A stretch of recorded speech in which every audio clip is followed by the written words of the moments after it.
Listen, people can copy a lot of things about organizations, pricing models and strategies and how they go to market and offerings. It's hard to copy culture. And that's the one big differentiator, I think.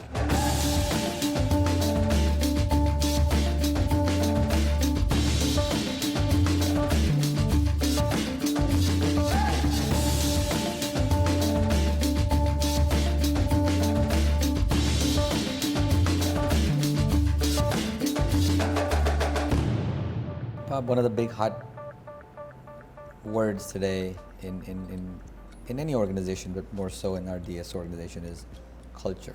Mm-hmm. And one of the questions I had for you, I was trying to think about it, is how do you really operationalize culture across 1,000 offices? How do you get everybody on your team, thousands of team members, wear those core values on their sleeve and walk around that, man, I am Aspen. Yeah. I'm going to bleed blue. Yeah.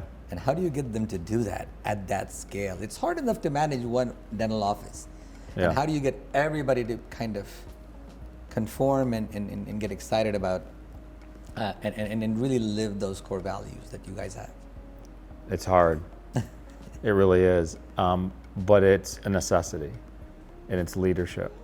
And what I mean by that is, when you think about what we're trying to do as a brand, getting people connected to the brand is fundamental. And if you can't, then we wouldn't be here today. And so for us, we spend a lot of time on it. And you start thinking about how important communications are on this matter. I meet virtually now, or live here in Chicago, right, with almost every dentist, hygienist, manager. Our senior leadership team does as well. Actually, one of the fortunate things out of COVID is that we can do more by Zoom now than we ever thought was possible, so we can reach into the organization. But when you're as distributed as we are, you have to be very clear on the reasons why. Why do we exist? Right? This isn't just coming in and making appointments. This isn't just coming in and sterilizing instruments. No. You're changing someone's life. So let me go explain who our core patient is, what their challenges are, and how you can help change their life. And so for us, it's continuing to sort of bring those examples, share those examples, make sure that we're talking about that all the time. And I actually think we're sort of fortunate relative to a lot of other industries, because we truly have the obligation and the pleasure to really make a difference in people's lives. Right. Like, we're not making something that ends up in a landfill in a week. Right? And so how do you get people engaged around that? It's hard. And so I think, listen, people can copy a lot of things about organizations, pricing models and strategies and how they go to market and offerings. It's hard to copy culture.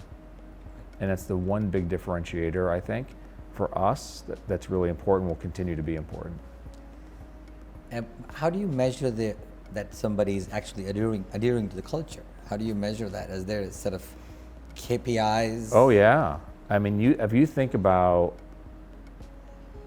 net promoter score and patient satisfaction, you think about team engagement, you think about retention, right? You think about all those things that are really important to the customer journey, and you think about performance. And when you blend all those things together, almost like an effectivity score, correct, you definitely can see when you have engaged teams who are driving at our purpose, consistent with our values and beliefs, all of those things are much stronger.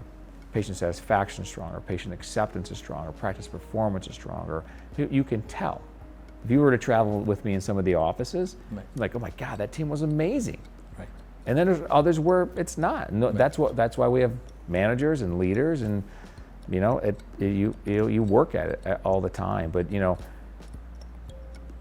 culture for us is a really again important differentiator, and it's something that I think will continue to be, needs to be for sure, across all of our brands, something that we drive through the organization. I say this all the time: we are a people business. We're going to be as good as our teams, but when they're as passionate as I like to believe that I am and some of our leaders are, man, it takes off.